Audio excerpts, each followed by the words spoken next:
Avrupa Birliği Welcome to our desteğiyle third yürüttüğümüz bu panel, which panel is being serisinde supported by the European Union. Our objective is to bring together from Turkey and from outside civil society professionals, academics, sizin specialists, and human katkılarıyla rights defenders, as well as you, our meseleleri participants, to discuss relevant subjects in civil society. And on our website, as a foundation and our socials, we have actually shared our themes and also our guests.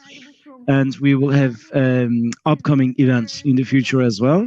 Once again, we are delighted to be with you. Please feel free to also follow us on social media and follow our also social our online events. When we talk about social benefit, what are the things that come to your mind? Let us start off with that question.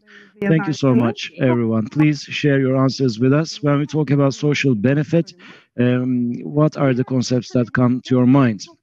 In the previous panel, we talked about the duties and responsibilities of the civil society, and today we will be talking about reconceptualizing civil society, and this is the third panel that we're holding as part of this series.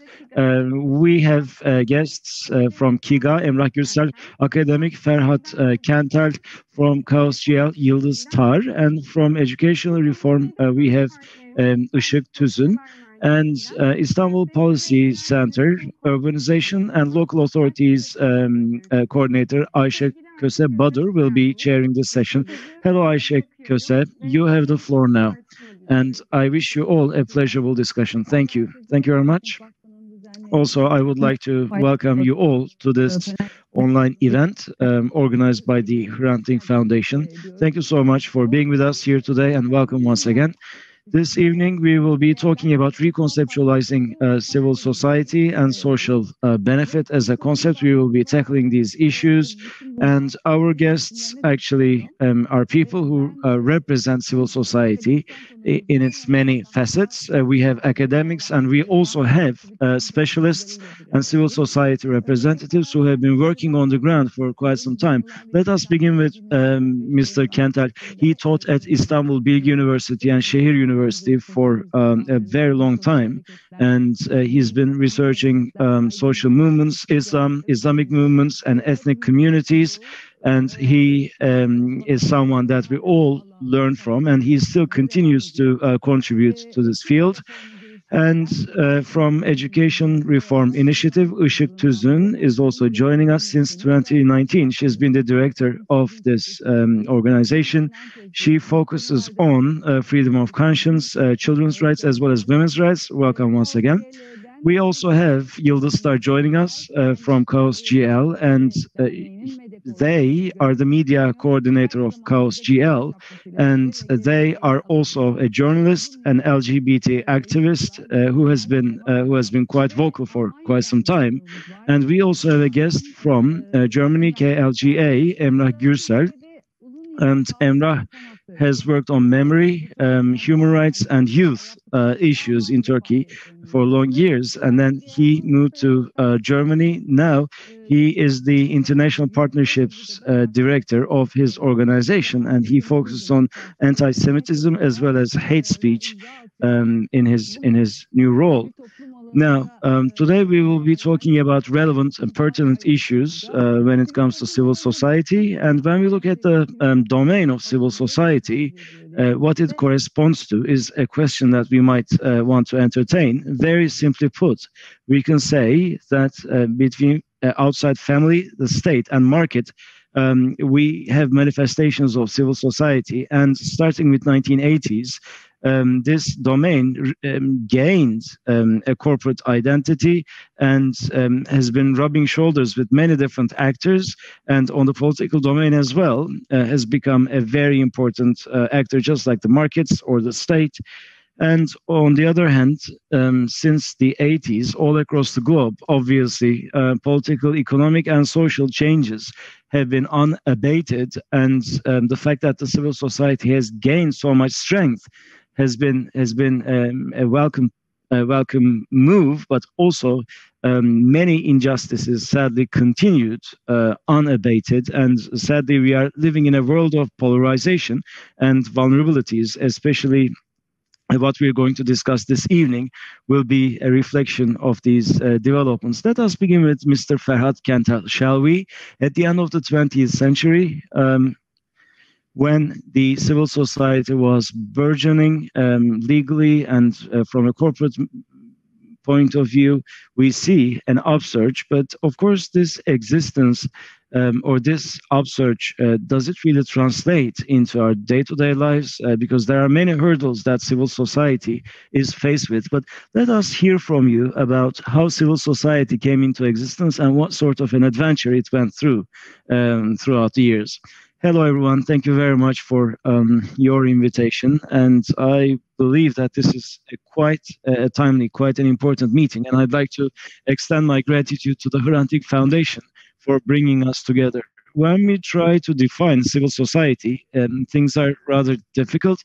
We're talking about, you know, content that changes based on the times and based on social movements. But just like you said, very roughly put, outside the state, family, and the markets, you have the civil society that brings together people who fight for certain things, people trying to reclaim their rights, try to earn their rights, make it institutionalized, build a tradition, build a corporate identity.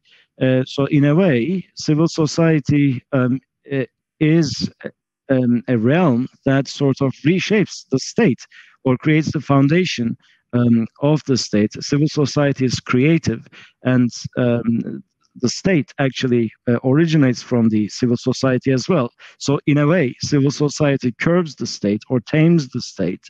And depending on the strength that actors in the civil society wield, they have the capacity to limit the state or powers that be in a society. But that's not where it all ends. We say non-state actors, but when you rub shoulders with the state so much as civil society, you infiltrate the state, quote unquote, and shape the state and shape the judicial system as well.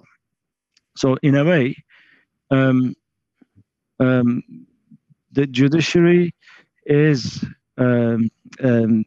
something that gives the state its color, gives gives it its constitution, and so on and so forth. So this has been a long-standing battle, and people reclaiming their rights, reclaiming their identities, and you know, we're talking about a judicial system that actually originated after the struggle of the civil society.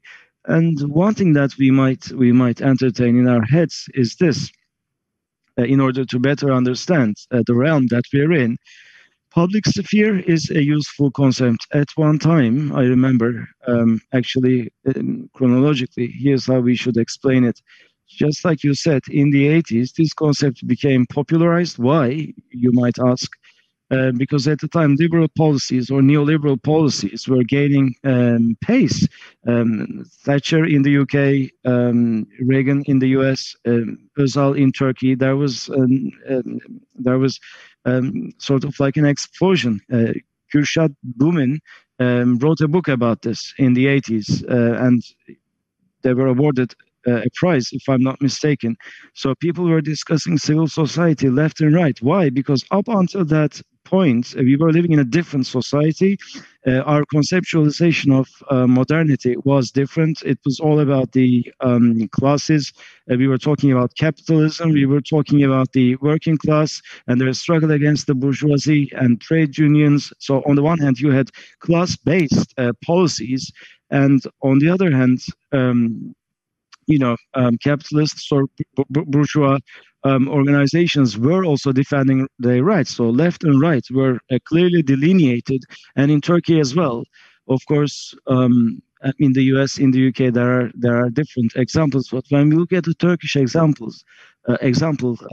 left-wing policies were beset by the 1980 coup. And after that, maybe this is a bit of a shortcut, but people were no longer able to talk about class, and civil society was something that they took to heart because they couldn't talk about class politics. So one single actor, not just one single actor, but people realized that collective action was key. So the domain for struggle expanded, and that's how civil society expanded. And civil society infiltrated the private sphere as well as the public sphere. So it really did expand upon itself, and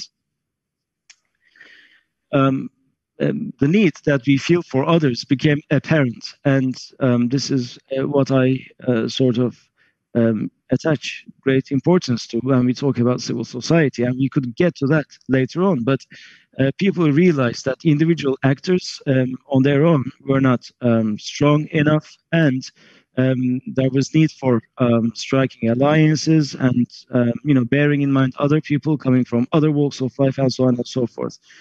So perhaps in terms of definition, is what I could say when we talk about politics, social relations, democracy. Maybe all of these concepts could be put together side by side. But here's the formula that I have in my head. Alain Turan, um, my PhD instructor, that I learned a lot from. Um, Talks about a tripod. So here's what the tripod is all about. In a society, you have movement, you have impetus. Certain people, young people, women, LGBT people, the Kurds, the Roma, Armenians, immigrants in France, and so on and so forth. Palestinians in Israel. So you have all these intrinsic movements in societies, and without these movements, you cannot talk about a society, or the society would be very authoritarian. So for a society to live properly, to be a true society, you need social movements. But these social movements is not all about taking out to the streets and chanting, and this is what brings democracy into the picture. That's why things that originate from civil society should be manifested within the realm of democracy, and certain rules should be adhered to. Rather than uncontrollable social explosions, we need an institutionalized democracy that has a set of values and rules. In the absence of democracy, you can't really have influential social movements. If every time you take to the streets, if you are bashed by the police, if you are not free in the streets, then social movements will become much more violent, much more anarchic, and will be at the fringes of the system. So there's another concept. On top of all of these, social thought or sociological thought, social sciences are all very important. So a society has got to think about these movements and contemplate what's going on. Otherwise, people will be happy or dissatisfied with what's going on in the world. But we would not be able to make sense of what these social movements mean, and there needs to be this trilateral relationship.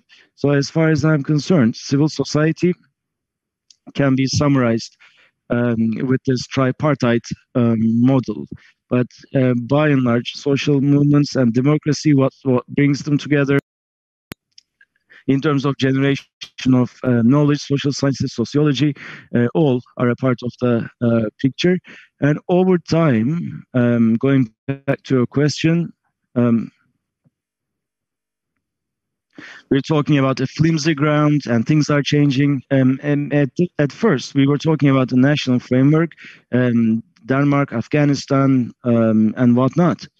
Turkey, France, and so on and so forth. A capitalist society where bourgeoisie prevails, and against aristocrats, they have their own domains and their own institutions. But civil society is, by and large, in a national society. It's not supranational. It is very much a part of the nation state, and it sort of rebuilds boundaries and values of the bourgeoisie. So what was national at the very beginning, civil society, is today is much more international, is much more global in nature.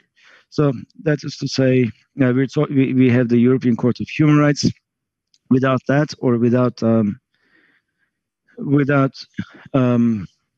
um, GMO seeds imported from such and such country, you cannot really talk about civil society. Or when the explosion took place in the former USSR in Chernobyl, the radiation that it emitted did not just affect the USSR or the Ukraine, the entire Black Sea region. But if you and also if you're building a nuclear power plant in, by the boundaries of France, then French peasants might oppose your scheme because radiation crosses boundaries. So as I said previously, it all boils down to the judiciary. And the civil society is not where a good-hearted people fight for good things. It is those things, but also there are much more defensive mechanisms or reflexes. You have gongos, government-controlled organizations, and also you have organizations that are based on interests. So it's a very vast domain, and it has very intense relations with the state, with the political establishment, and those who wield power reproduce this domain continuously. So it is under a lot of influence, and it does wield a lot of influence over other domains. So all in all, here's what we can say. We are beset by even greater problems today. Neoliberal policies, reflections are in our day-to-day lives, but we cannot talk about a civil society that's guaranteed or rights that are all guaranteed. I mean, the US is a strong society. Even there, President Trump wreaked havoc in the society and in the institutions. So yes, institutions are much stronger there, and they were able to stave off some of the negative impact. But at least civil society is not something that gives us a social guarantee of sorts. It is very much still flimsy. And also one more thing that we could say is as follows: from the modern society to today, from the nation state to today. I mean, the modern society was full of hopes. The bourgeoisie were full of hopes. The working class were full of hopes. And on the horizon, there was an ideal world that was within reach. But today, we cannot talk about that. Modernity does not generate hopes, and civil society does not automatically generate hope in people. And everyone had dreams of economic development.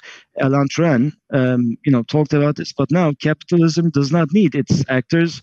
The working class, they dedicate themselves to the factories or to their work, or not. No, I mean, it's all about the machinery, serial production. It's all about commissioning production to other countries, subcontracting to places like China, Africa. So the system is much more cruel. And the working class does not have this hope about the future. The system functions by itself. So what do these dispossessed people do? They stick to their cultural identities. Cultural actors are not a part of the system any longer. So you have cultures, identities, cultural capital, and also sentiments that are coming to the foreground, and they're becoming much more vulnerable as we speak. It's as if they are reshaped by images and slogans, and sentiments are running quite high, and we're living in the world of post-truth, as they say, populism as well, that gives way to racism. And civil society, amidst all of this, has this question to grapple with. So within civil society, you have these infiltrations as well. You have a lot of push and pull. And you have polarizations, you have cliques in today's world. That's the kind of world that we're living in. So I think the civil society should ask itself this question time and time again. And the question is this: what do others do? People that do not struggle like us, what do they do? How can we understand them? Their emotional capital. We need to talk about theory as well as the practice are the questions that we need to ask ourselves. That's all from my side. Thank you very much for your attention. No, that's fine. I was taking notes as you spoke, and there are a few things that I'd like to add. You talked about Kürşat Bumin in the 80s. Within the civil society, Nurdan Gülbilek published a seminal book, as you know, and um, and talked about how civil society came into existence. I just thought about that book. And of course, the 80s, and actually, it all started in the 70s. There was a global economic crisis in the 80s. Thatcher and Reagan reached what they call the Washington Consensus, and the neoliberal period started all across the world. And today we are living in a different world, and we are seeing the reflections of neoliberal policies. And now we have the climate crisis, food crisis. So the movement is becoming more international. And with the climate and food crisis, the themes have diversified. There are now multiple dimensions. But one thing you said was also very important. The complex structure of the civic space itself was also important. The relations in the civic space are also complex. So that was another important point. So let's continue with Yıldız Star in the LGBTI movement. How is Turkey doing? Let's listen to your story, your organization, and what is the importance of civil society for LGBTI people? What is the background in Turkey? And if you have any comments, how would you compare Turkey with the developed countries? Maybe in developed countries there are better examples, but what is the position of Turkey according to you? Thank you. Well, taking the floor after Ferhat Kentel is very good, because I also would like to talk about the concept of civil society itself. That's how I planned my speech indeed. The LGBTI plus movement in Turkey is not only a civil society movement. We can't really say this. Yes, it includes maybe all the organizational aspects and structures of civil society. We have been able to get organized maybe even before many other NGOs, but we also are using other tools and instruments to move forward, because we also have this diversity of the reality of the LGBTI plus groups. So we also are a whole of more eclectic movements when we say the LGBTI plus people. Most of the time when we say LGBTI plus, you always come up with a single image, but actually that single image is a result of discrimination, believing that being human is not subject to diversity. It considers you, this concept considers you as same and not as unique. It's sometimes in a good way, sometimes in a bad way. So after this introduction, I can say that after the 1980 coup d'etat in Turkey, the state apparatus increased its oppression on us, on LGBTI plus individuals. The torture, discriminative behavior has increased. Maybe before there was a reality that was censored, or maybe LGBTI people were seen as an object of humor, or sometimes we were even considered as freaks. You know, in the 1940s, 50s, there were some news in the newspapers. There was this word of homosexual in the media. So the media was looking after or looking for this word homosexual. What is it? But as it wasn't that visible, people were commenting based on certain objects or objectification concepts. So we were not very sure if those news were real or fiction, fact or fiction. So post-truth actually maybe started back in the 1960s. There was so much content generated about homosexuality. People were chasing after this. What is this homosexuality? And people often had the image that this homosexuality comes from the West. Swedish homosexuals come to Istanbul, for instance, to seduce young Turkish boys. That was one of the news, for instance, in the media, but we don't know who those young Turkish people who were seduced were, who were those homosexual Swedish people were.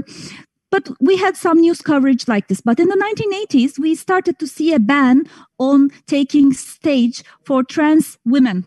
For instance, not even trans women, but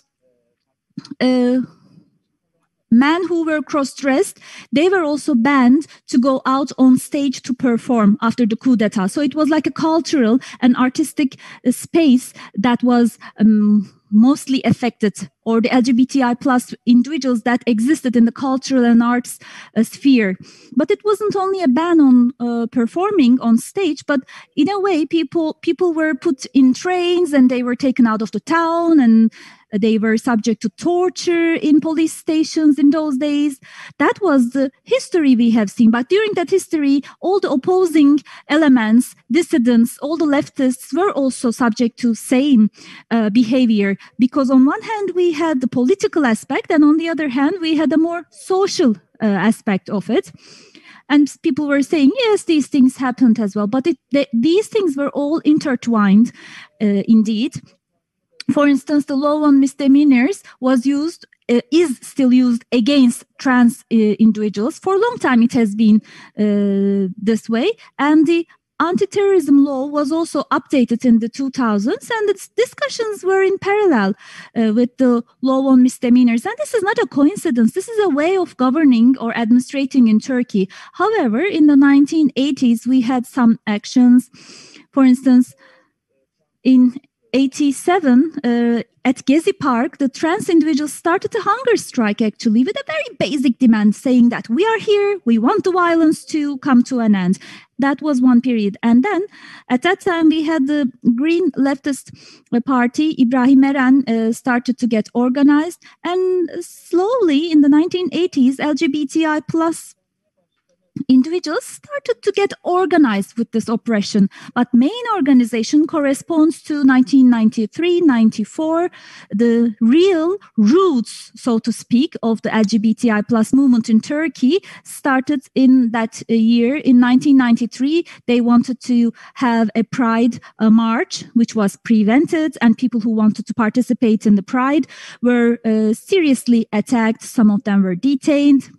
And then Lamba Istanbul was established at that time in Istanbul. And in Ankara, the LGBTI plus people who were coming together in people's houses, homes, in Turkish baths, in parks, they come up with an idea to issue a journal. And the first issue of Chaos GL was published in 1999. So it's almost 30 years of getting organized uninterruptedly. There was this movement of LGBTI plus people in Turkey. So during the 1990s, we have an oral history study, by the way. Maybe I can send you the text after this speech. We have published a book throughout the 1990s, we have interviewed activists, and they say that at that time, that was a period of identifying the problems first. Okay, first getting together, finding people like themselves, really seeing the reality of LGBTI plus people. By the way, LGBTI plus people are different from other movements because you're not restricted to a certain region or geographical area. And you can only get together in private spaces, not in public spaces. And you make great efforts to learn certain things. Back in the 80s, 90s, in Kadıköy district of Istanbul, there was a park called Mendirek where people found each other. They had conversations, and if they liked each other, they would have sex. So there was this park, Mendirek Park, and only queer individuals would know that park. So you needed to have some information, so you needed to know that that park was a specific park. You needed to go there to meet people. Like in Ankara, they had Güven Park. People who found each other in Güven Park, they came together. They published this journal. So initially, we were discussing, should we publish this journal or not? And then all of a sudden the journal was published, and it's been published since 30 years. So that's the story of how our journal was published. So during the 90s, it was a period of finding each other, trying to have access to others who are similar to you, and being active all the time, constantly making efforts, trying to be out in the public sphere, failing to be out in the public sphere, not knowing what to do. So that was an area where the organization burgeoned, actually. And if you read the journals, Chaos GL journals at that time, it was also talking about giving land to the landless peasants. And it was also talking about trade unionization. And they tried to get organized in the Human Rights Association in Ankara. They wanted to establish a subcommittee, but they were kicked out of the association, and they established their own association, Chaos GL. So they were also trying to figure out what's happening in the field of education. For instance, what is the situation in the curriculum? And the civil society concept, the civil society criticized them. They would say the civil society clowns will come to us and ask about our problems. So they would criticize. LGBTI people would criticize the civil society. There were different discussions, and then the media was also assessed as a separate issue. Law was assessed as a separate issue. Murders were addressed as a separate issue. HIV, social life. So there is a huge... there is actually a huge work that was started to be built on. And then we, Chaos GL, participated in the marches of 1st of May. That was a landmark. For the first time ever, an LGBTI group organization taking to the streets was on the 1st of May with their rainbow flags. They went out, and then next year they also participate in the 1st of May march in Istanbul. And after that, the Pride March was carried out. So in the 2000s, starting with 2001, all these separate discussions, diversified in different fields with organizations in different cities. It also created a civil society sphere. The number of organizations increased. Many associations were established. Some of them were sued and closed down.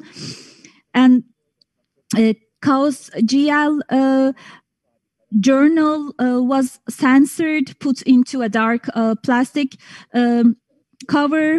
By the way, I'm running out of my time, I guess. But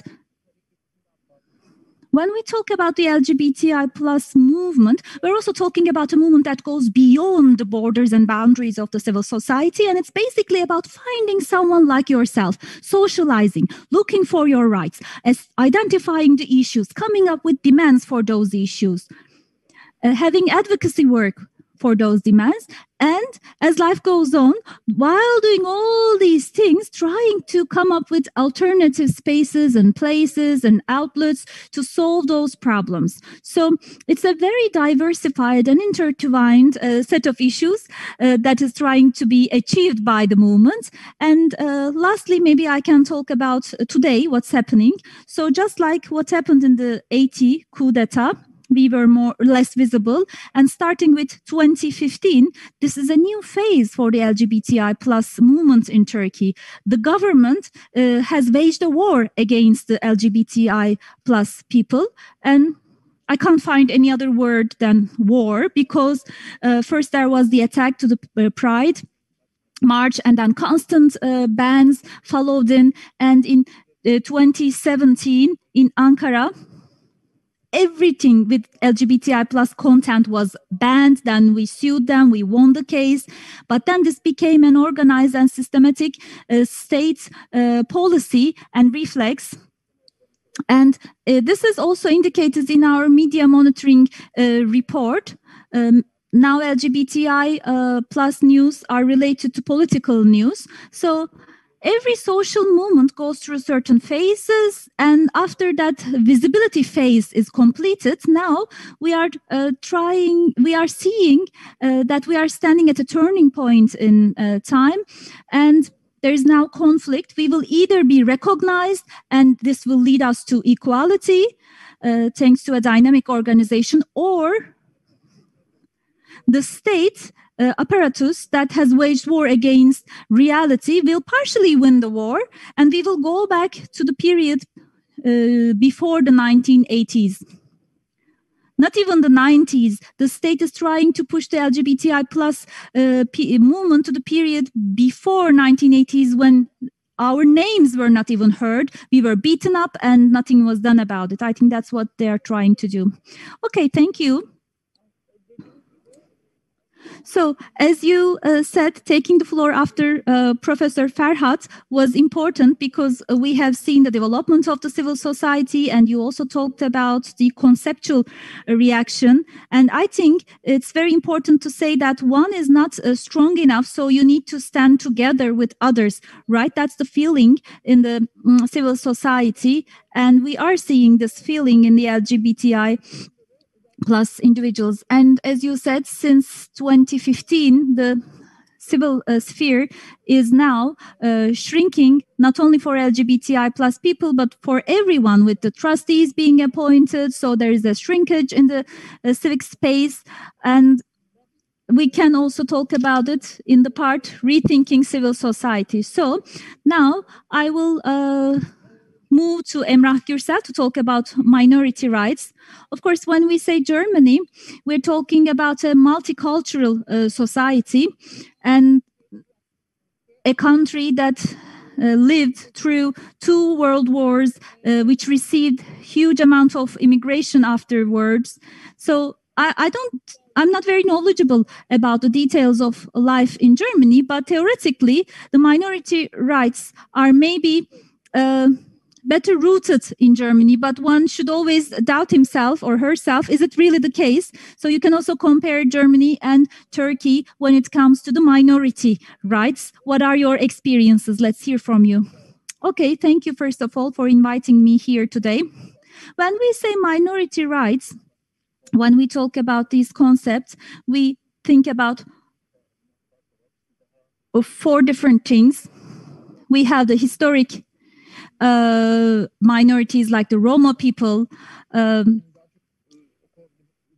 But that is not my field of expertise, and it's not a field where we have a lot of political discussions, but ethnic, sexual, and other minorities. When we talk about these issues, I think we can talk about Germany as an immigration country. I think country of immigration, this definition is not valid in all fields. That's what I realized after I came here. So at political level, people say, yes, this is a immigration country. We are a multicultural society. People say this, but in the eyes of an average German citizen, they think even if a person has been living in Germany for 4 generations, if they have a Turkish background, they're still seen as foreigners, actually.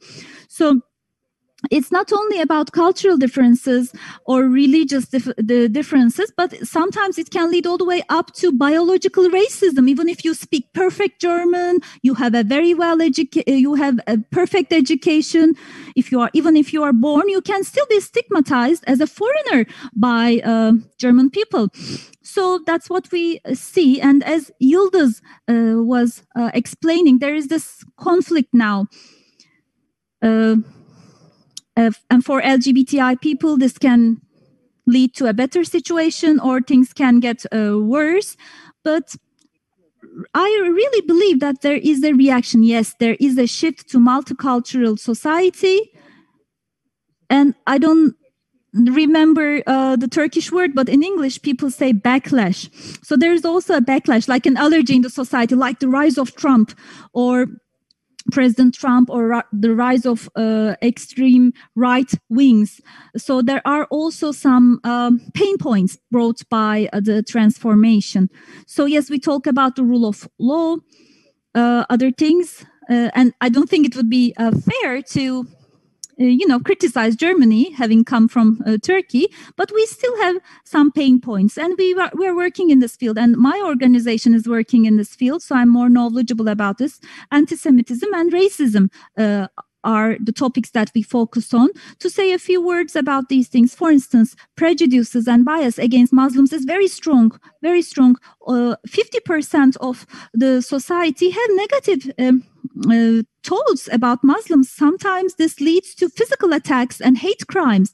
Every single day we are seeing this. Every single day we see a hate crime being committed. It might be a minor thing like writing graffiti on a mosque wall or attacking a woman with the headscarf. So having an attack and assault every single day is very striking.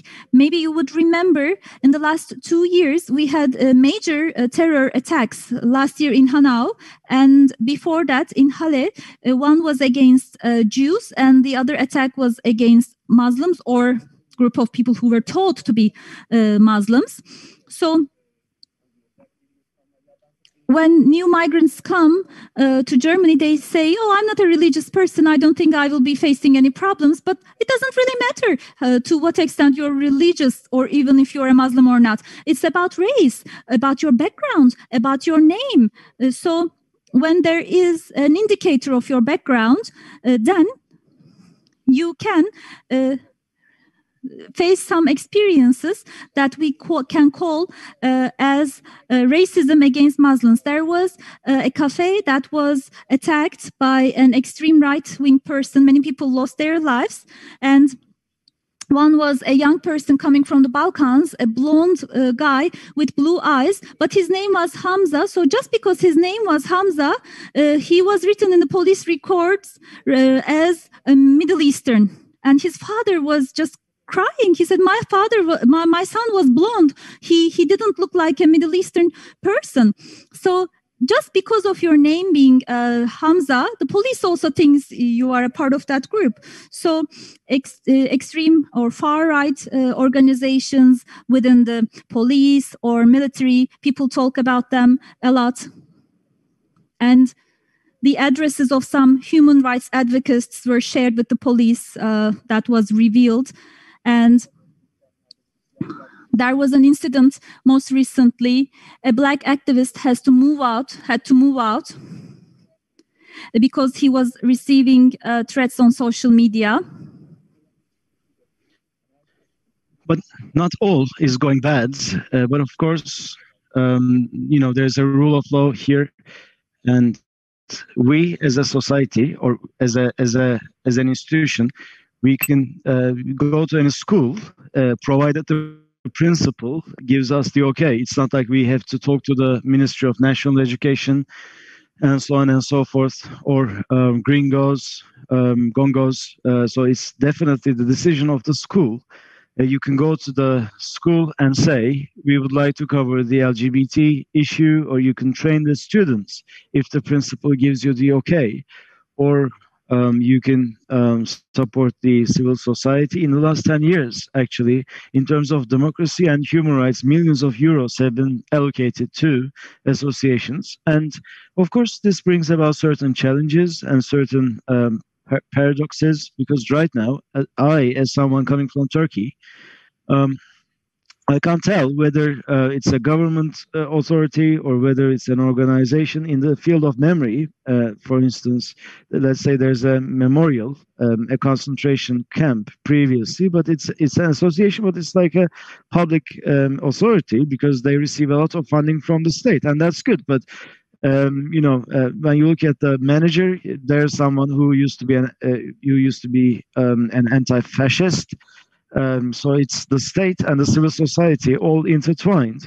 You talked about, civil society as being not part of the state previously, but like I said, the civil society and the state have become intertwined, and the discussions are mainly through politics or different schools of thought, and even the terminology that we use has become different. Because it's a democratic society, it looks as if things are fine, but there are some minor glitches as well. Certain institutions attack, for instance, against globalization. It's a coalition.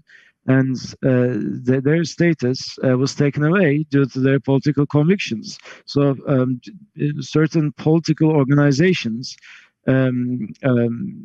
privileges are stripped off, or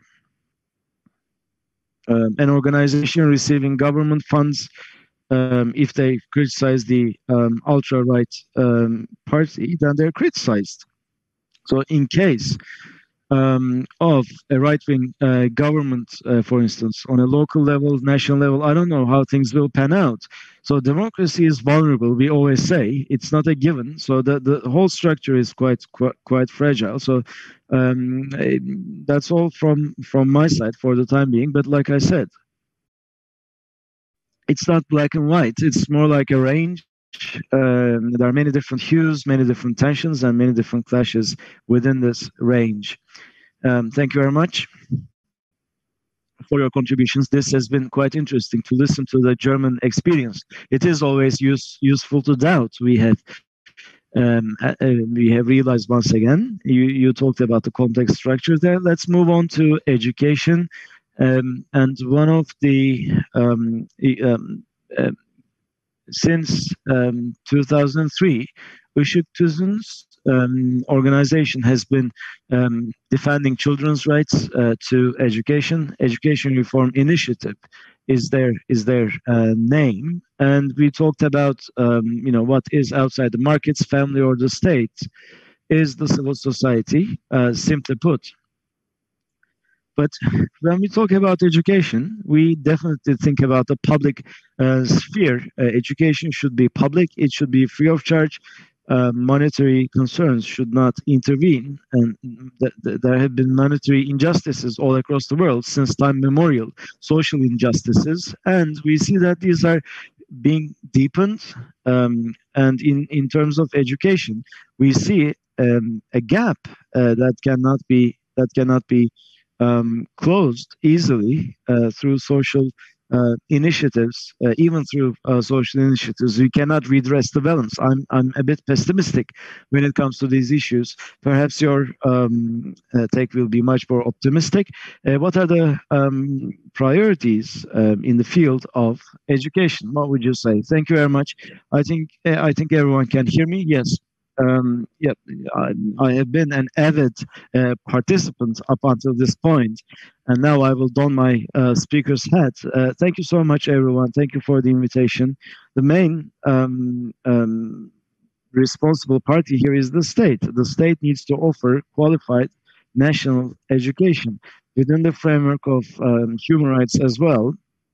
Private actors.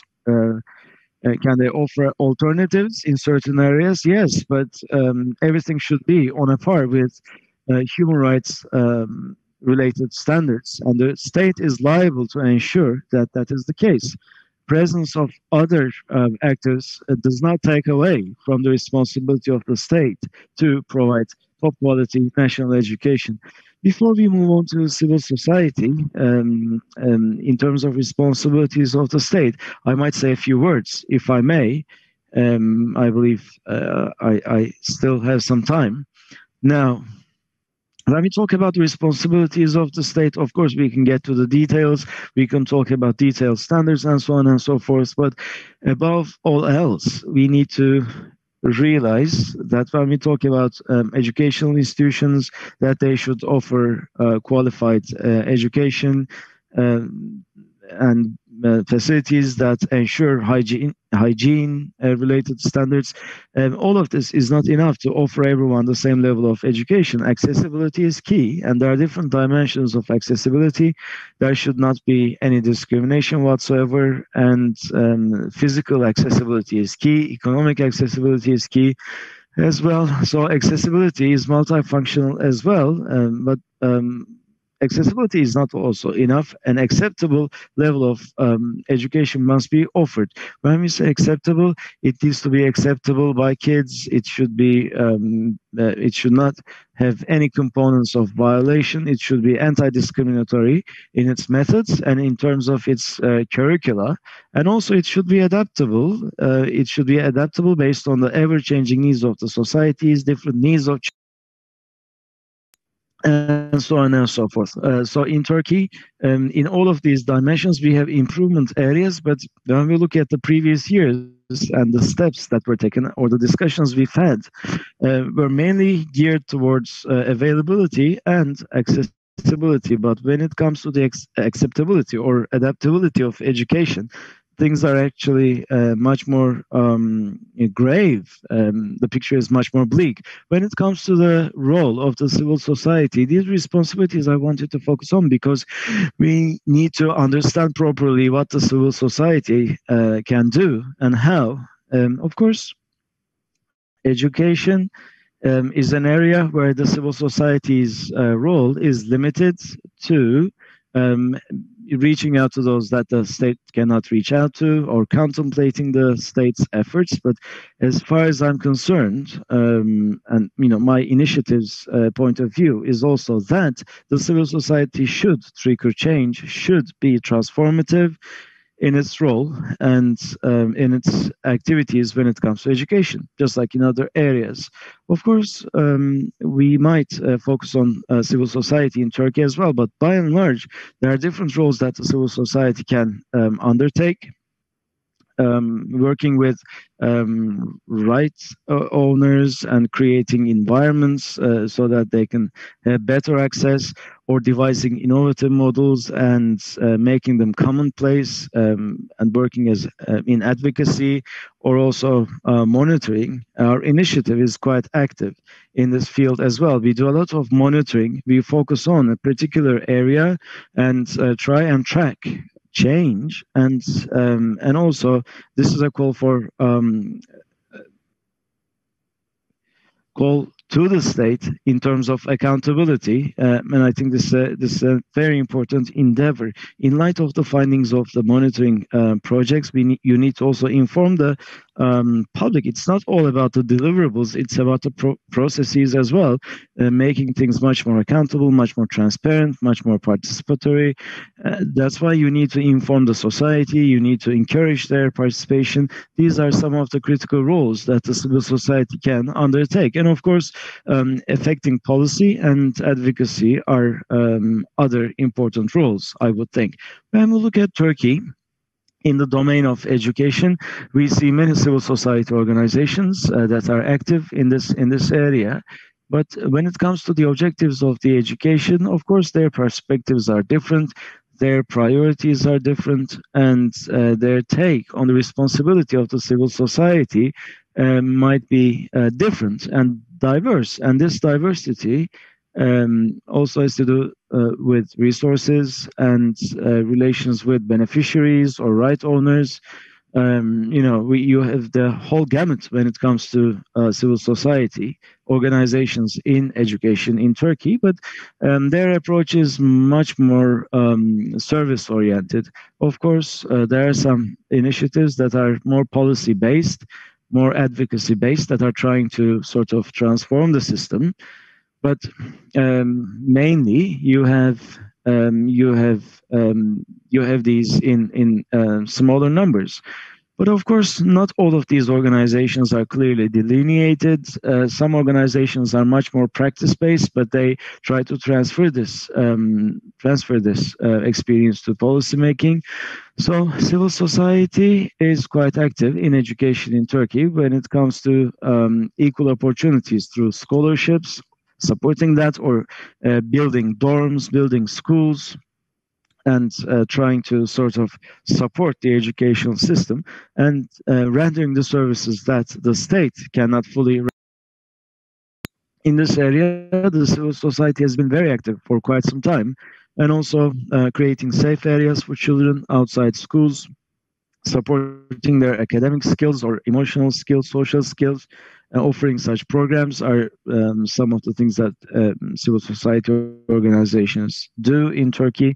And there are some organizations that bring together teachers and aid their personal development, or offer solidarity, or exhibit solidarity to them.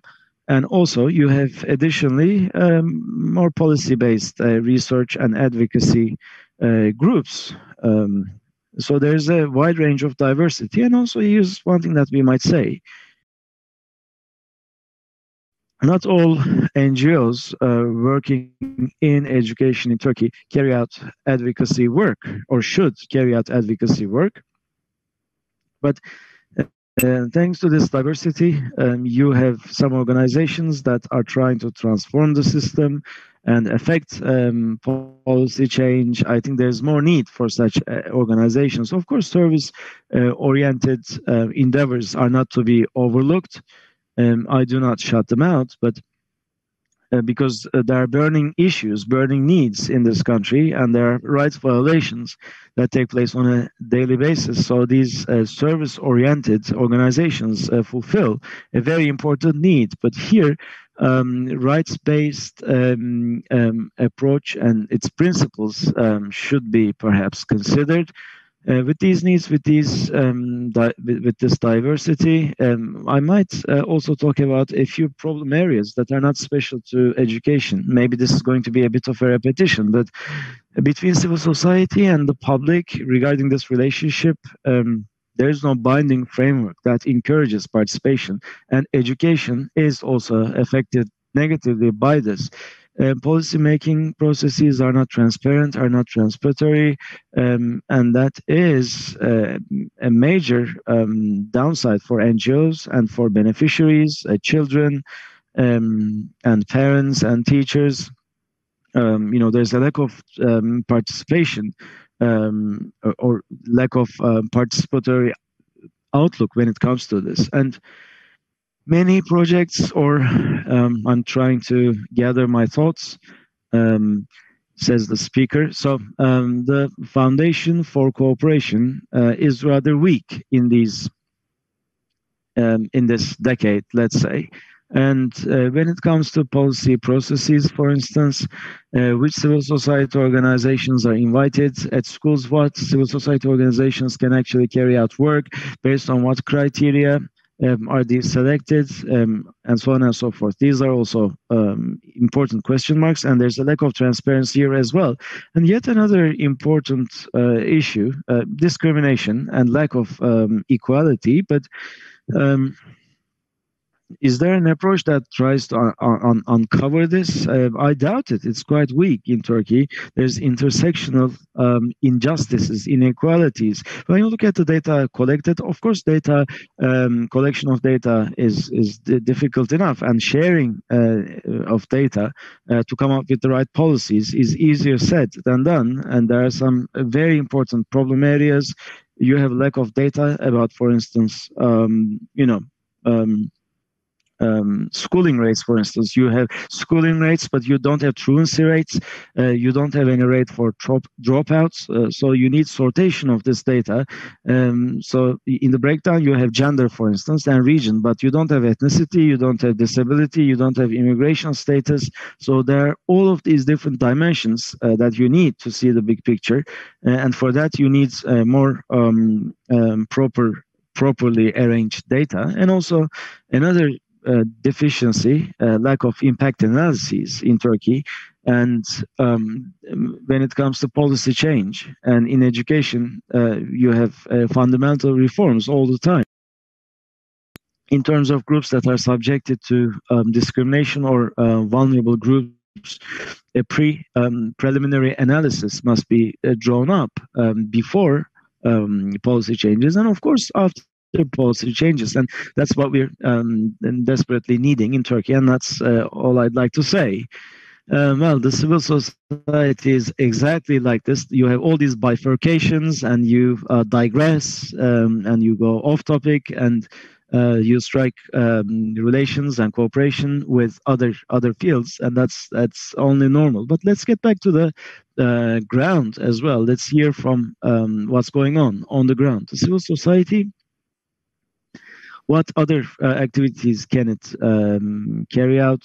Services, advocacy, participation to management processes, and active citizenship awareness raising. These are the 4 areas where civil society is active. But on the other hand, when we look at the field, well, what's going on the ground, you talked about cooperation and give and take of ideas, exchange of views. All of this is important.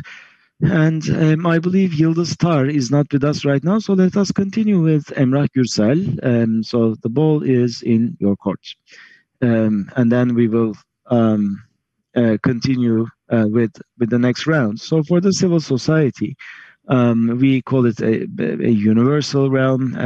Minority rights are no different. It is something that pertains to humanity at large. So on the ground, what are the things that challenge you the most? And how can you address these issues? How should we fight against them? And these are the things that we question all the time. Prejudices, how to deal with them. And in this long-standing struggle, what are the things that need to be done? Of course, it's very difficult to answer this question. But in the northern hemisphere, discussions and problems are vastly different than what's going on in the global south. In China, you're talking about genocide or genocide-like practices against the Uyghur Muslims, and then somewhere else in Syria, you talked about also genocide against the Yazidi on the Iraq side by ISIS, and somewhere else you talk about cultural rights, political rights, this and that. So you cannot come up with an overarching prescription. But when you look at the West, because my organization is headquartered in the West, and that's what I know best. So one of the main issues here, I would say, is this, especially when it comes to a hate speech or hate against minorities. A participant once said, there's a fascist international right now. So fascism has become global. Maybe this is a bit over the top, but then again, maybe not. There was this research in a newspaper in Sweden, Russia, in the US, in Germany. You see all these fascist organizations that are learning from one another, giving them gun training and online training on several different topics. Or in Christchurch in New Zealand, you know what happened? The perpetrator actually broadcast the whole massacre on Facebook, and some people were inspired by this, and some people attacked a synagogue in Germany and also broadcast it online. Broadcast this terrorist attack. So these racist organizations, fascist organizations are learning from one another, and also individuals are influenced by one another. Video games, for instance, such as platforms such as Twitch, other social media outlets are prone to radicalization of young people. And you have this in Islamists as well as individuals. They are radicalized in places that you wouldn't expect. So there's this international problem that needs to be grappled with. The pandemic also revealed the extent of public health and immigration. Everything's international. Civil society, was it truly international when it first originated or not? That's what we discussed. But because the problems are international, coalitions must be international as well. Of course, on the local level, solutions could be different on the street, but we need to talk to one another. Otherwise, we cannot fight against this. Now, international coalitions really deserve the first priority here, I believe. And also this dichotomy between the civil society and the state and companies in certain areas. Also, we need to overcome this hurdle, like digital disinformation or digital hate. The European Union is currently focusing on this, and the Digital Service Act was being debated only recently. So the states and international organizations intervening in this, for instance, you can even organize a genocide through Facebook, for instance. So we need to mobilize the relevant institutions, and the states, maybe they need in the same way an expertise in this field, and companies, high-tech companies, for instance, the states, NGOs need to be talking to one another. Of course, there are certain paradoxes. For instance, non-democratic governments, for instance, in order to prevent online violence, you need to take some measures, you need to intervene, right? But sometimes the governments misuse this because we don't trust the government, right? So on the other hand, we need some state intervention, government intervention. People can be massacred, or there can be elections that are rigged because of these technologies. So that's going to be another challenge waiting for us, and we need to fix this. I don't know what the answer is, but as a civil society, how can we work together with the governments, with companies, to have a balanced relationship? To what extent we need to intervene or not? So in terms of our field, that's a major discussion, I believe. And maybe as one last item, I can say that all the activities that we carry out, all the models that we produce, such as service models, advocacy work, yes, we do have this corpus of activities, but on the other hand, we're also very weak. I'm working in Europe. In Germany, we have different funds, for instance, but in many European countries, the civil society is actually having a difficult time to pay for the salaries of the NGO employees, because this is no longer done through engagement, activism, but we have programs that are continuing for decades. So how are we going to sustain them? How are we going to generate funds and resources? We need to be thinking new things. We always talk about, fundraising, preparing projects. Yes, these are important things, but now the civil society organizations need to come up with certain things to generate their own resources. Sometimes this also creates some reactions, but otherwise we can't be effective in a different way. Yes, I was just thinking when you were talking, because of its structure, the civil society is seen as a sphere that needs to protect its amateur spirit. We need, of course, those funds, resources, projects, but on the other hand, it's the very characteristics of the civil society to be naive, to be outside the, market.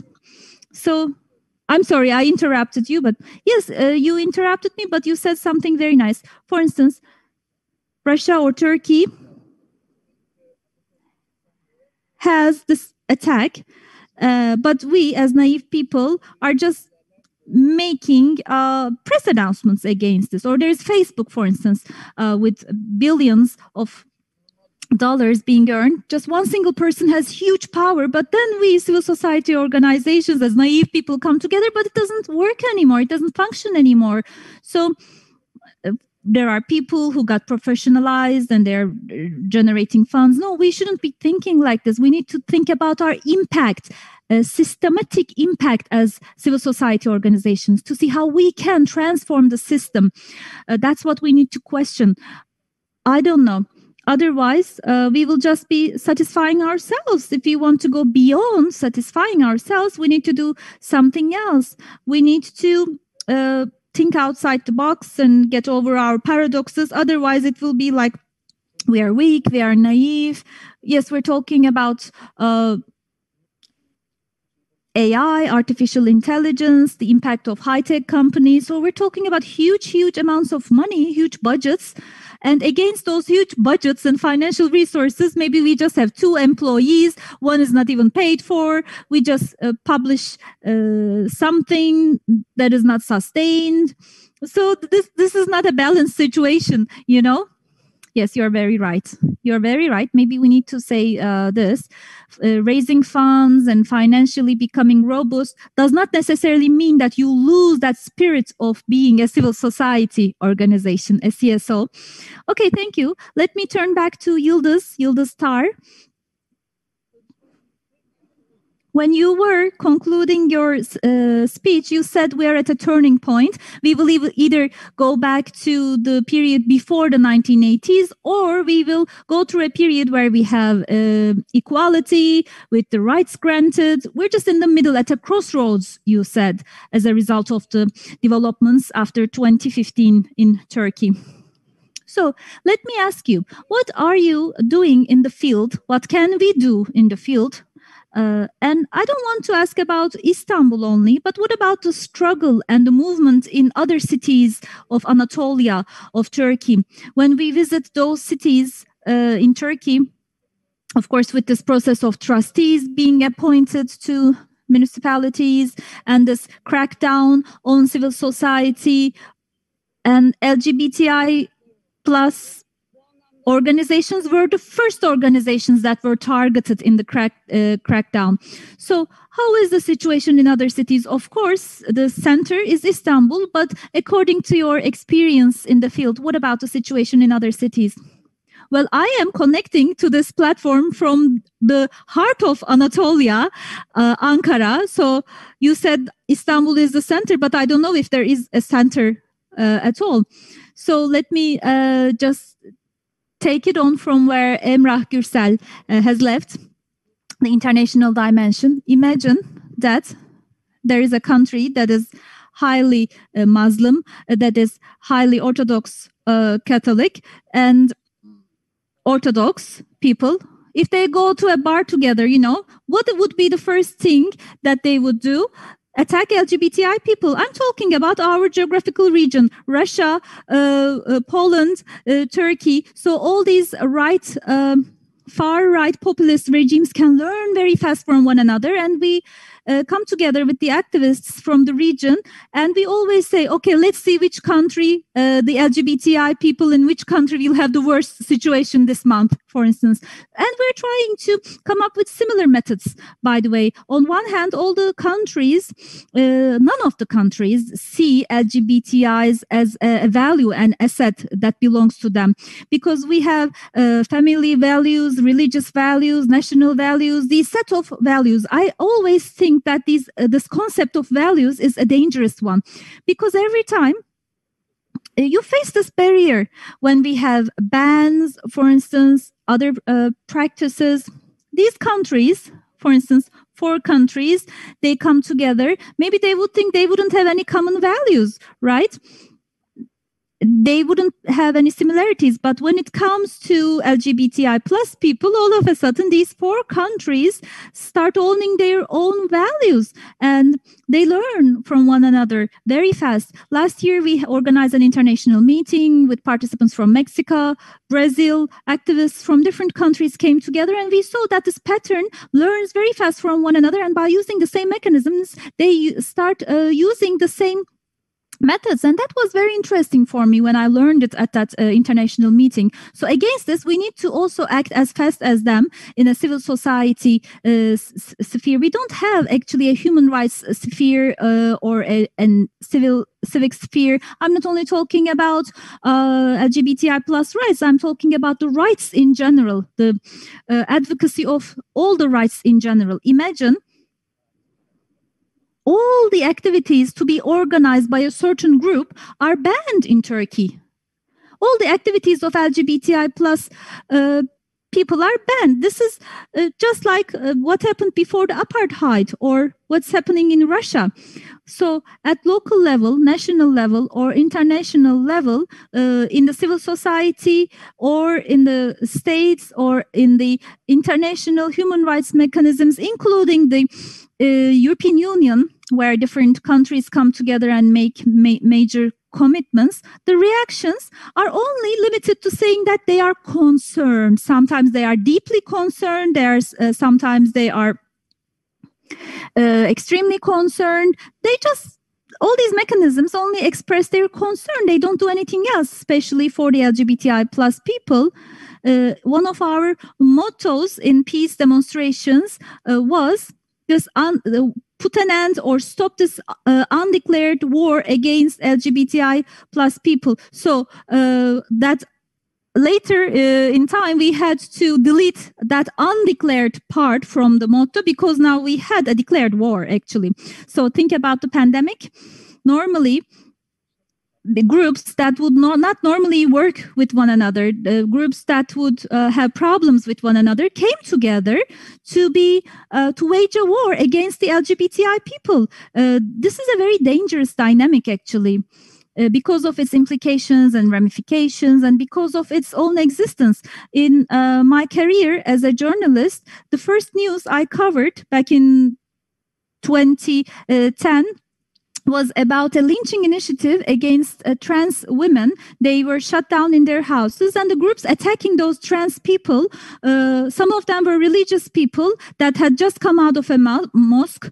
And then there was another group. There was a retired army official saying that we can't have trans people in this country established by Mustafa Kemal Atatürk. And then there was another group just following or just watching. And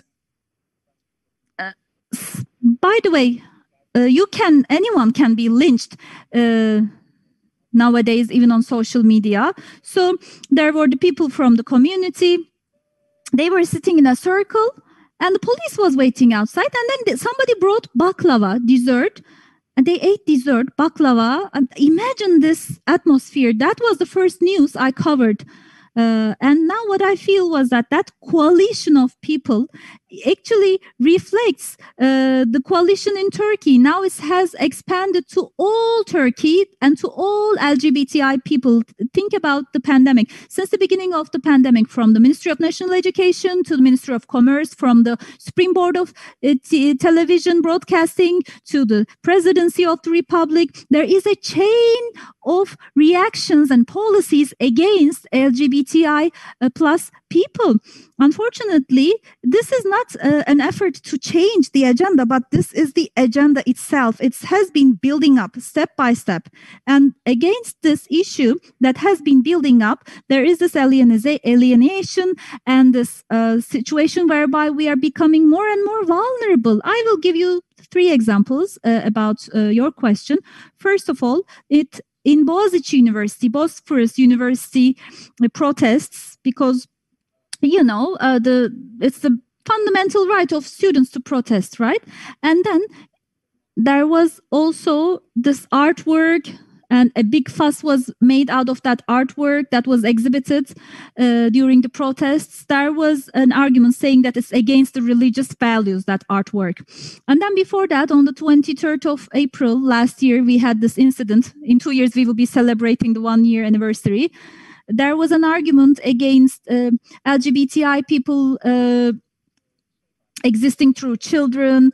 So there is this international homosexuals lobby, as they say, against the family.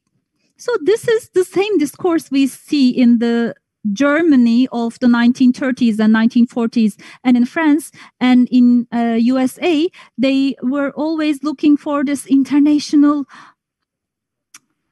conspiracy, like these people are a species, they are in contact with one another, they are going to invade the entire world. There is this paranoia, this conspiracy, and the same conspiracy and paranoia is reactivated by certain different groups and states, and they are one actor is the Gongos, the government operated or organized NGOs. So we the civil society organizations that are against LGBTI people were the most audible or vocal people. For instance, remember the discourse against Istanbul Convention and the stance of Kadem Association against these discourses. It's the same thing. So we need to remind people of the rights and freedoms again and again. That's what we need, and that's one commonality one common ground we can find. But how is it going to be possible? If you ask that question, we need to ask it. So before the Boğaziçi resistance, there was a case in Poland. There is a Virgin Mary picture, and the activists put a rainbow light on it, and I was covering that news, and the day I covered the news, I wrote to an activist in Polish. I said, your situation is worse than us. At least we're not having those things. And then at the same night, we had this issue related to the artwork in Boğaziçi, Bosphorus resistance. So you need to actually think about these things. The government and the government's social partners are engaged in this coalition against the LGBTI people, but you need to be setting the agenda. You need to be transferring your own agenda rather than them setting the agenda of the country. And this requires the development of a culture of working together, especially working together in the field of LGBTI plus people. So there is also something, by the way, withdrawing from the Istanbul Convention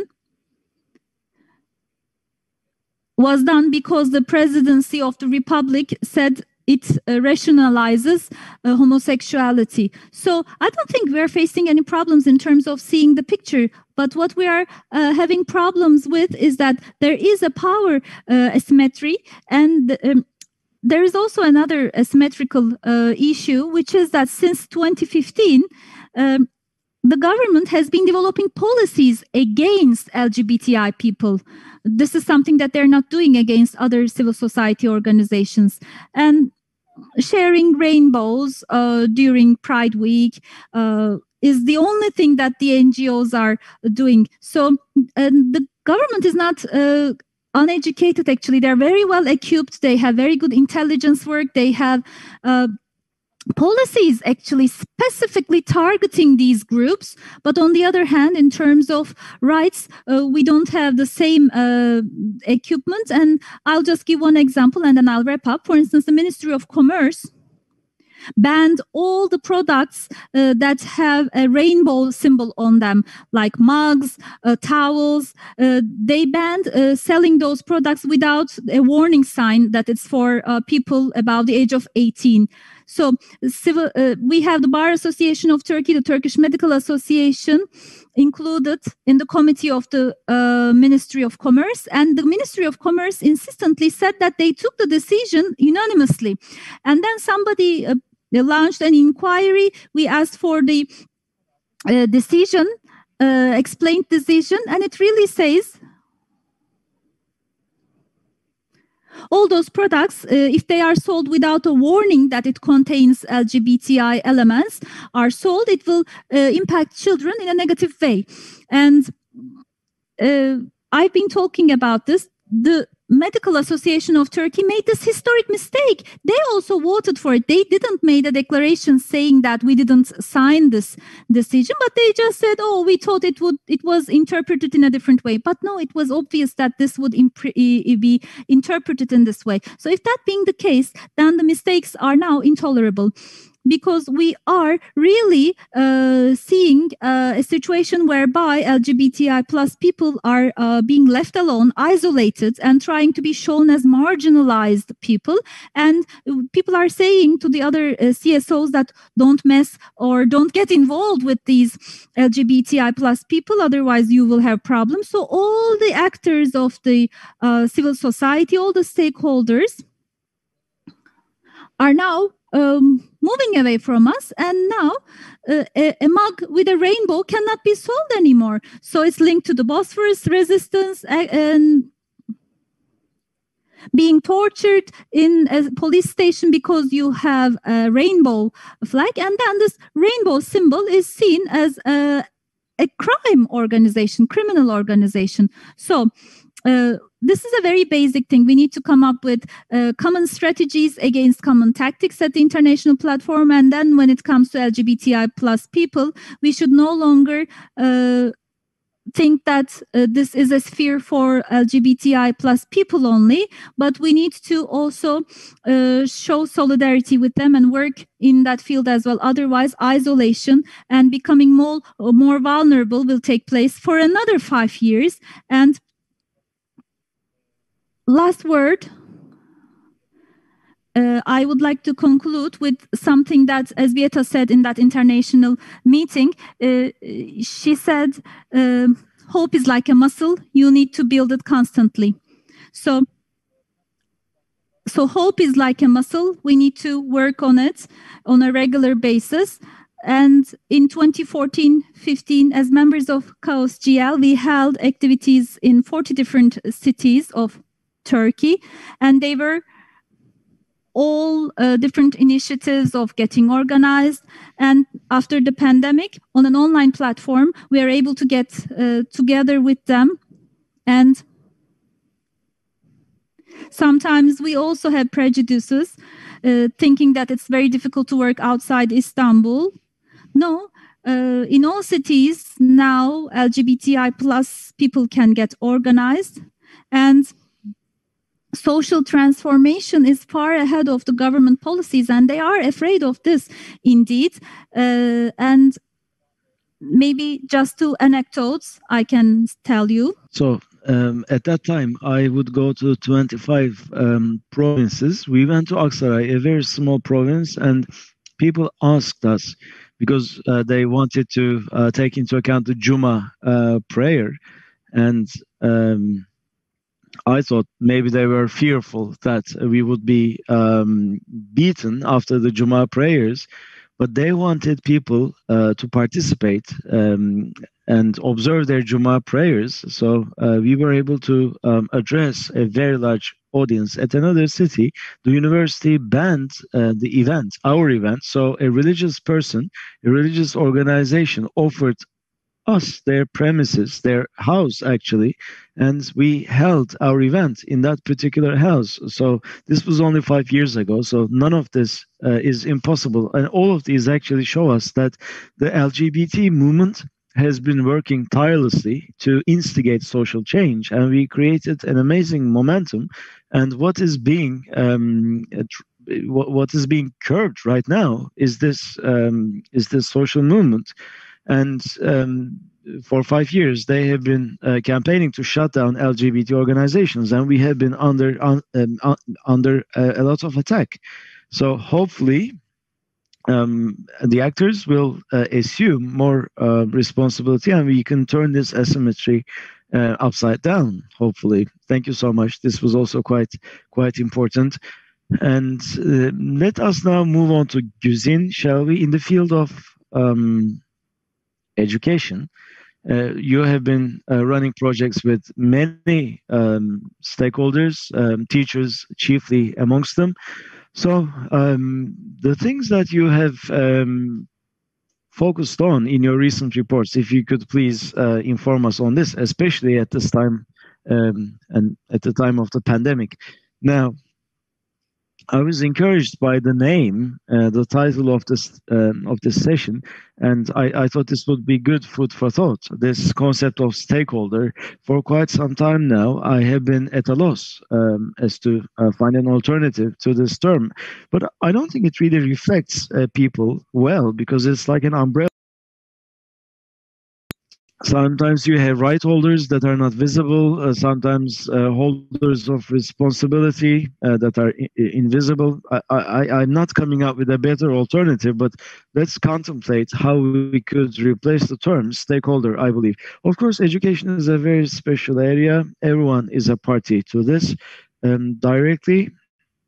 You might be a part of the system, you might be a right holder as a child, but everyone is actually a stakeholder to this. So in the field of education, and when it comes to the objectives of education, we do not have a common understanding. And also, if we are going to reach a consensus, it should be all encompassing. It should promote diversity, and that should be one of the focal areas of this movement.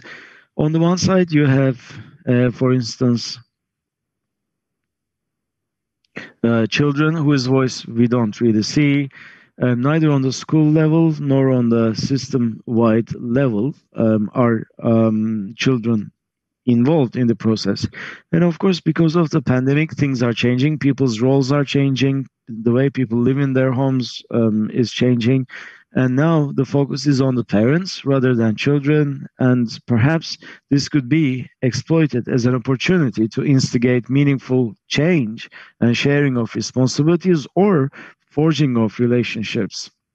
And of course, teachers, like you have said, they have always been critical for us. Their participation is integral, and also they have the potential to instigate change within the classroom because they rub shoulders with the children, and also there are countless other stakeholders as well.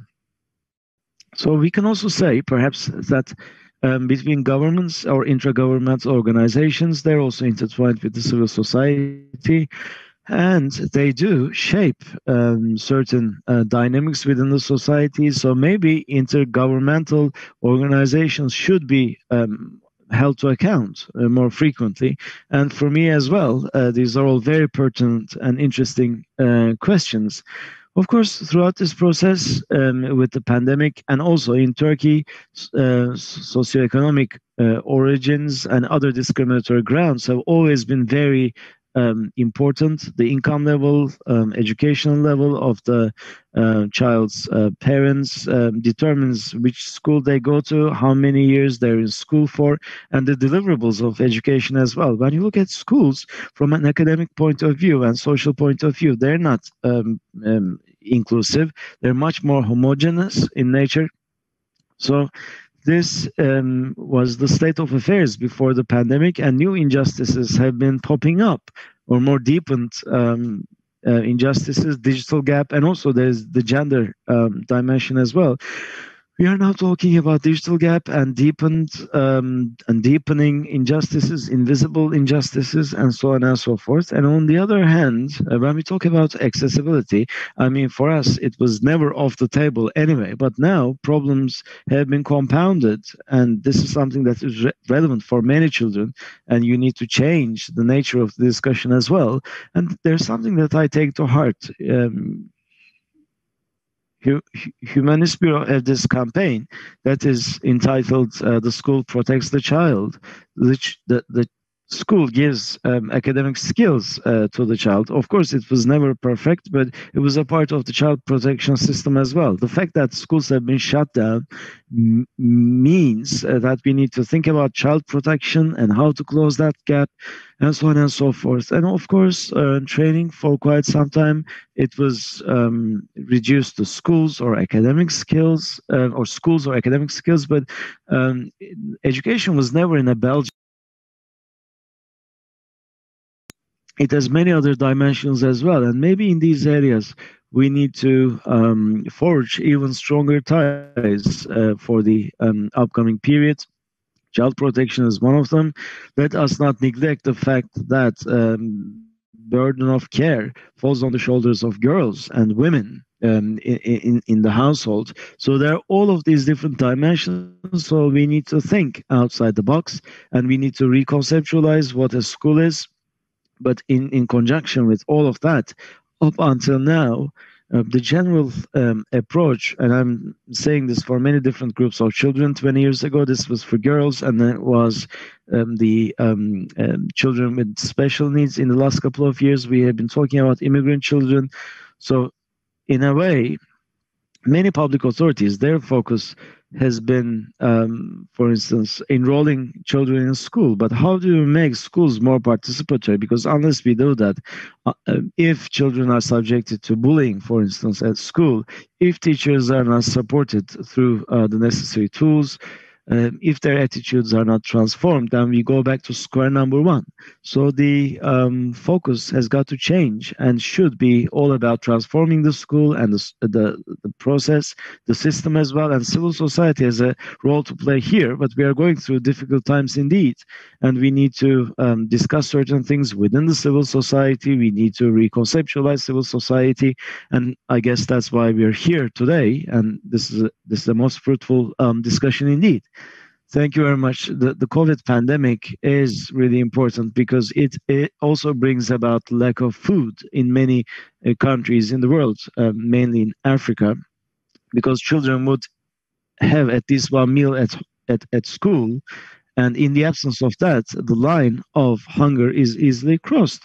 And also, many girls, 2.5 million girls, are becoming child brides because they cannot go to school when they're not in school.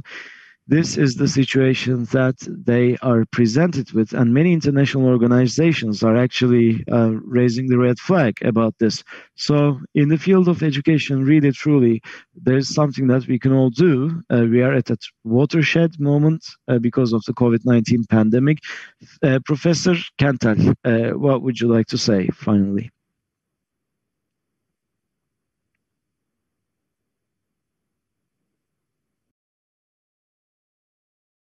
I guess your mic is muted. Now, at this round, I have four or 5 points to convey to you. There's one thing that has to be reckoned with.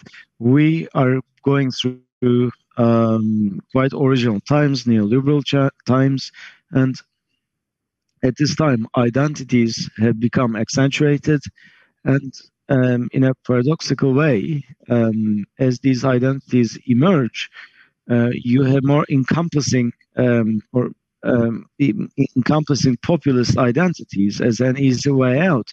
And probably neoliberalism and populism feed one another really well. And populism has been a vehicle for neoliberalism. And people are um, locking themselves in their own boxes in a bid to protect themselves.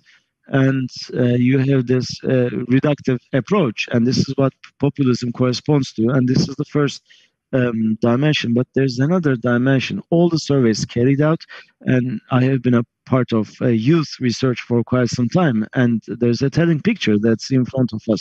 There's something quite interesting, quite striking, this zeitgeist. Certain people are incredibly pragmatic. On the other hand, you have people looking for a home, something to protect them, something to shield them. The family is very important, especially at this time. So yes, there are identities, but there's fear from identities. Paradoxically, people reclaim their identities. Everyone's involved in their own identities, but there's a lack of trust when it comes to other identities. We're living in a society of risks, and also trusting an autocratic leader, believing in salvation. I guess this is what populism is giving way to, and because of this vast despondency that is felt by many people, and because of that despondency, there's this idea of a salvation, someone who can speak to you in your clique, certain words appeal to you. Identities versus neoliberal era, and also the features of civil society is another discussion. It's like an ecosystem, I would wager to say. As Işık Tüzün said, poverty, has, have-nots, education, class-related matters, and we all experience all of these things when there's a shutdown. If you're poor, if you're a Kurd living in the southeast of Turkey, your experience might be different from a woman, or like a ready-to-wear laborer, or an Armenian in Kurtuluş. Your experiences might be different or very much be alike. At the same time, we talk about different struggles, but all of these struggles are actually intertwined in ways that we cannot truly imagine. For instance, ERG uh, is a source of pride for all of us in Turkey. They have this network of teachers, and actors are empowered. Empowering the actors is key. How do you do that? Not just by training them as such.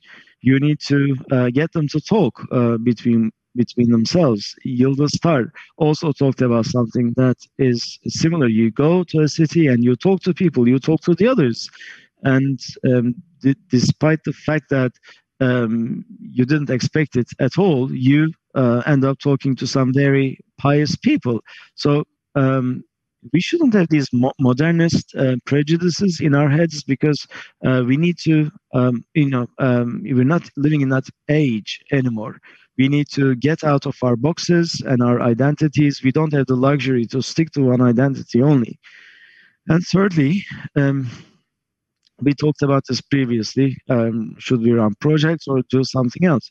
Running projects is something that we have got to do, but raising funds or running projects in order to maintain our physical existence causes us so much time and causes us to expend so much energy, and it's as if our raison d'être is solely based on the funds that we can raise. So maybe um, we need to question that. Maybe we don't have the time to deal with the real problems. Maybe some of them we overlook because of this fight for survival. So, is it the teachers that we want to focus on? Yes, then we need to reach out to teachers. We can't do anything without talking to the pictures or talking to the poor or talking to different ethnic groups. We need to understand how they explain themselves. So activities in this realm would carry so much weight if we focus on existing problems and take it from there. I mean, when it comes to village research, for instance, I mean, you can go to a village and tell them about herbicides, but unless they see an example, then they will not buy into what you say. So you need to empower actors and show people that it is possible to dress certain wounds in the society. So, in line with what I said, one more thing: identities and intersection. Are you a Kurd only or an LGBT person only? No, but you are many different things at the same time. But not everyone is highly intellectual. Even if they're only intellectual, they might focus on one single dimension of their identities only, despite the fact that we are all made up of intersections. We cannot really convey important messages um, on all of these different dimensions. That would not be possible for an ordinary human being. So we need to stand next to other people coming from other groups, other identities. My empowering myself is based on my togetherness with others, for instance. And also, this has been focused on by pollsters or surveyors such as Konda. Justice, for instance, is a recurring theme. Members of the LGBT community, women, ultra right people, ultra left people, everyone cares about justice by and large in this country. So, how come these people cannot talk between themselves? We need to overcome racism and ultra right movements and discrimination and look at the roots of these movements. This modern rational progression or progress under these pretexts, there was a lot of conceitedness and modern state and nationalism, and these are quite apparent in Turkey, in Russia. Maybe before the revolution, you had a lot of populism, and populists are alike. People who vote for Trump, they are all victims to this. The Tea Party, um, they correspond quite roughly to conservative lovers of the late poet Necip Fazıl Kısakürek, victims in their own homeland.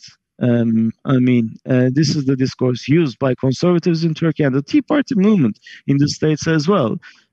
White, anyone who is not white, are shut down by others.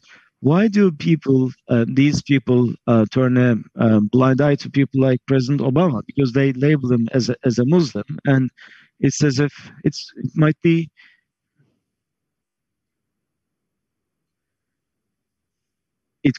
a lack of appealing to other people's sensitivities. So in a way, um, we need to find ways to appeal to these people, because that's what we need to do, because these are passions that are running deep in traumatic societies.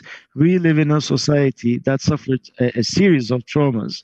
So we, just like we are intersections as human beings, then the civil society movement should be all about intersectionality as well. And from a theoretical point of view and practical point of view, we have got to be interdisciplinary, intercultural, and we need to intercultural. That's how we should organize, that's how civil society organizations should organize and get rid of their conceitedness and their pride. They shouldn't be organizations that think that they know it all, and also non-governmental organizations should think about their purpose. Why can't they embrace more people? Why can't they raise their voice? Perhaps it's because of an intrinsic problem that's within their ranks. I mean, my experience, it's not like I have the best experience, but I have been following civil society organizations in Turkey, in France, in Germany, and I see that these are not good people who are fighting against evil. Because NGOs are seen as profitable organizations by certain people, and they try to influence politics through the civil society. So there's a lot of political interests on the ground as well. There are bosses in civil society, and organizations might have the right discourse, but within the organization, civil society organization, you have a hierarchy and you have incredible discrimination against people who are seen as outside and who engage in bullying and so on and so forth. So it's about the power relations within the CSOs, and then people professionally working in CSOs with their networks, they're constantly organizing events, and their real addressees are not there.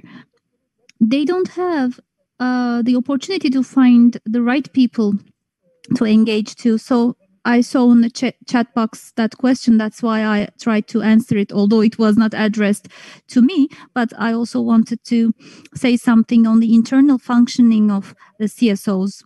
We said, yes, people working at CSOs are not perfect people. We are just random people who have been somehow engaged in civil society activities. So we are not independent of these power struggles, power relations, or this mobbing. So the most urgent need for the CSOs is that Me Too campaign. You know that Me Too campaign, right, for women. So maybe we should start a campaign like that. Yes, in my organization, things like that also happened. Maybe that Ensar Foundation in Turkey, for instance, that scandal, when it happened, we criticized it, but then same mobbing, same violence is also happening in many other CSOs. So they should also speak up and talk about these issues. So we need to be rethinking the civil society in a way that is like a catharsis, maybe. I think it would be good. So without further ado, I'll stop here. Okay, thank you. There was a question addressed to you as well. You somehow answered this, but the question was that to what extent the expectation of a savior, someone to come and save us, really hinders the activities of civil society organizations? Well, this actually shows how different the society is. We know the social polarization in Turkey. We have this 50-50 polarization. Half of the society is waiting for a savior to come and save all of us, and the other 50% is waiting for another thing. We have neoliberalism, globalization, people failing to express themselves as a class, trade unions, class movements, all of them being oppressed is now weakening people, and then this is also feeding populism. So this is a theory of salvation. One day we will be free, this is something that was also used during many revolutions. People would say, yes, today we are living in hell. I'm talking about the material world. We are oppressed today. We are tortured today.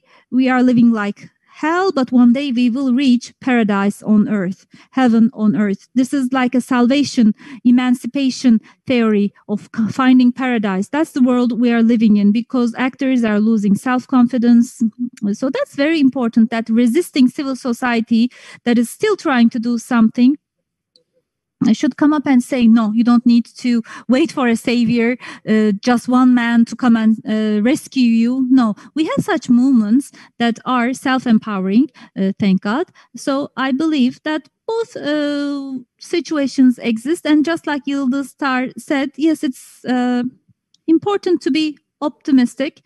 Hope is important. Even it's a minor thing, you need to magnify it, magnify that small hope, saying that, yes, there are these guys trying to say nice things, good things.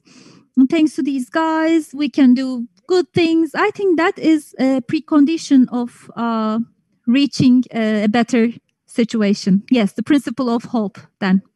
Okay, thank you, Professor. Emrah Gürsel and Yıldız Star, there is a question to you. That question of ethics.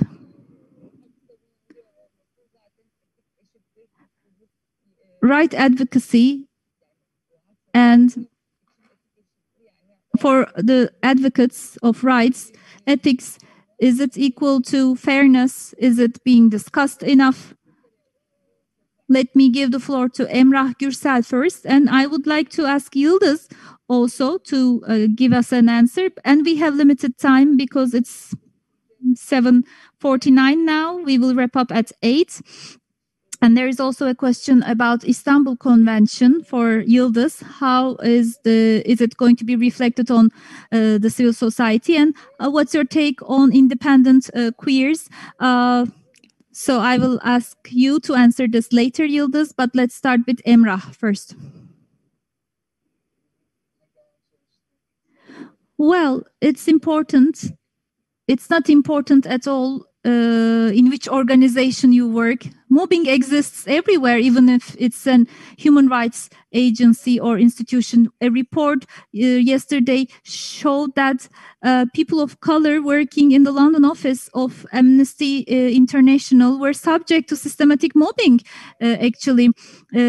In terms of their promotions, they were hindered, their skills were questioned, competences were questioned, and they were living in a very toxic environment. Imagine that is the Amnesty International.